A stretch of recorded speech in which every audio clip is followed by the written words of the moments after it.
This is Joseph Arthur, and we are the Lonely Astronauts. You're watching Fuse. Get it when you want us.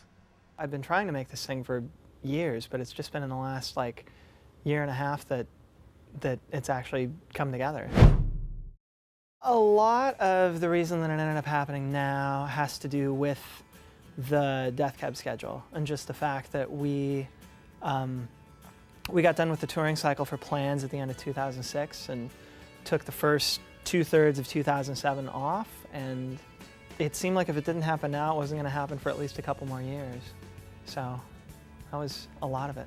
The record isn't especially issue-based, really. It's a political record more in that I hope that it's the start of a discussion. I hope that we're at a place, or we're coming to a place where it feels more natural for you to say something if it feels like there's something that you have to say. There's a song where I take a couple swipes at the now ex-Attorney General. So it's all sort of still topical and relevant stuff. I wanted it to have this sort of vaguely federalist sort of feel to it, and the original idea for the album, which ended up being the limited edition thing that Barsuk put together, was this cloth-bound foil stamped book, and it was sort of supposed to look like an old textbook, like a post-war textbook. And one of the things that we kept looking at was this old Army field manual that Tony had, and it was something that he just had that was sitting around, and it was a wartime Army field manual that describes all of the techniques that the insurgents in Iraq are basically using against the Americans now. And it's basically like this, it's like a manual of how to be a terrorist. It's like how to blow up, and it's how to, it's really, really insane stuff. My hope with this record, beyond that I hope people enjoy it as a pop record, is just that it can spark some conversation, and that I feel like for this moment in time, that's the sort of document that I hope people can start to be into again, just one of conversation and sort of opening the book and maybe reaching across the aisle, or at least thinking about reaching across the aisles. There's this thing that happened where border security detained the hard drive that had all the files for my record on it. I recorded most of the record in Vancouver with co-producer Warren Livesey.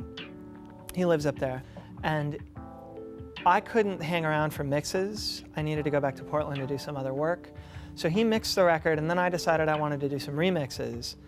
And the schedule was tight, and rather than ship the drive across the border back to Seattle, it seemed like it would be a better idea to have somebody courier the thing across the border.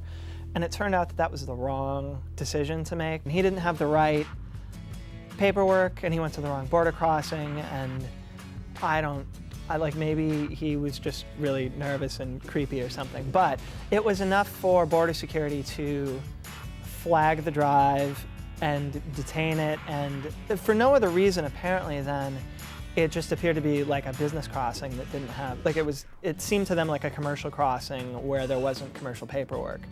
So they grabbed it, and it went into the detainment safe or whatever they do.